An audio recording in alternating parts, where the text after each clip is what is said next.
Welcome to Indiana News Desk. I'm Joe Wren.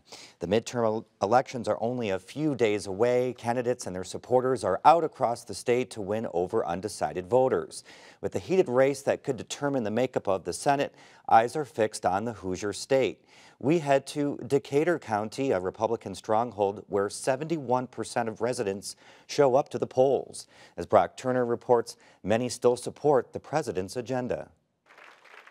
Residents' support for the president and his agenda hasn't waned since the 2016 election. Pauline Hurt says immigration is the most important issue on her mind. To keep the immigrants where they belong, mainly because we've had so much terrorism and crime, drugs, everything. I think that's the most important thing to me right now.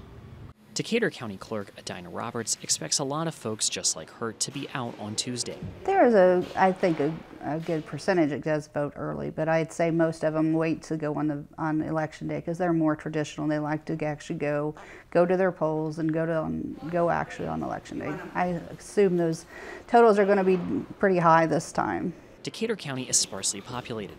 There are fewer than 27,000 residents here. That creates an interesting dynamic where political operatives run into each other around town, at the grocery store, or in church. For the major party chairman in Decatur County, this tight-knit nature is even more apparent. Nate Harder heads the local Republican Party, and Henry Martin is the Democratic Party chairman. They're next-door neighbors. But at the end of the day, I still take my dogs to see Dr. Veterinarian Hank Martin, who's been my neighbor forever, and it has nothing to do with politics, and our viewpoints don't they don't taint our ability to interact as neighbors and as part of a community. Right. And I think we've known Nate since he was a little kid, and you know, I think it's kind of fun sometimes. At least we know two people who are not afraid to discuss politics, and True. You know, we can, you know, some people will shy away from it or not want to discuss it on the street, but we can always talk about it across the street. So. They say while social media and divisive rhetoric can drive a wedge between people, here at home, things are just different. Both attribute high voter turnout to engagement and good candidates. Going door to door and making personal connections with voters matters here. It's a different way of campaigning. I think the people of Decatur County are going to be really well served by having an engaged electorate and good candidates. I think when it comes down to the end of the day, if you have good candidates, people will say, you know, life will go on. We will be well served with either of these candidates. It's not like the end of the world if someone would win, but you know, we like to see our side win, of course. But you know, Nate likes and we feel the same way. We feel the same way. For Indiana News Desk, I'm Brock Turner. On the other end of the spectrum, Scott County had the lowest voter turnout in the state in 2016. Barbara Brosier visited the county to see how people feel about next week's election. Early voting is underway at the Scott County Courthouse, but few of the people going in and out of the building are here to cast a ballot. I don't even know where I'm going to vote this year or not. They're all the same.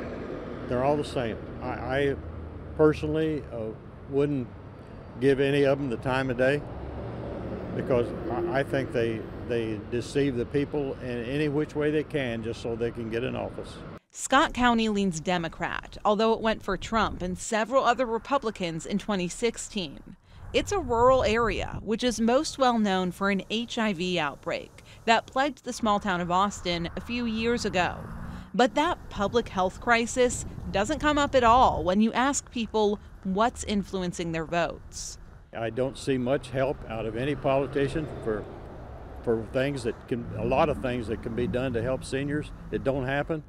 Most of the people I talked to here in Scott County didn't want to do an interview on camera. The issues that are informing their votes really run the gamut. One woman told me border security is what she's most concerned about. Another man said the economy is on the top of his mind, and he's worried that if more Democrats are elected, it could tank. But most of the people I ran into said they've never voted, and they don't plan to start this year.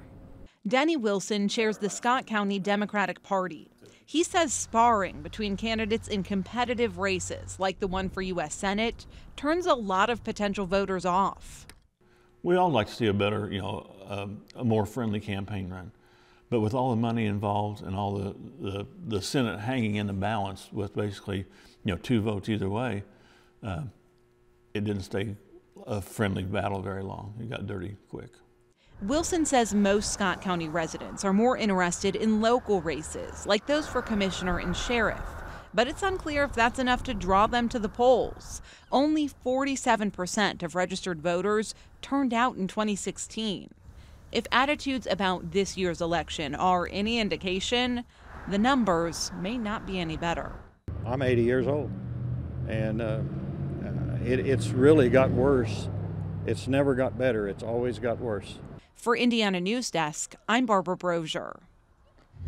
We reached out to the Scott County Republican Party several times for interviews, but they did not respond to our requests.